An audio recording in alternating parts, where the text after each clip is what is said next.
El objetivo de mi TFG es investigar y documentar los restos culturales familiares ausentes debido a la diáspora. Quería reflexionar sobre la importancia de preservar nuestras tradiciones. Para superar estos retos, realicé una planificación adecuada junto a la ayuda de profesores y profesoras de BAU que realmente me ayudaron mucho en el proceso.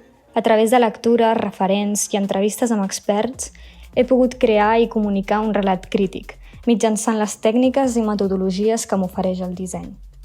Si tornés a fer el TFG, establiria marges de temps més amplis. Crec que això és fonamental per gaudir del procés i garantir la coherència en les diferents etapes del treball.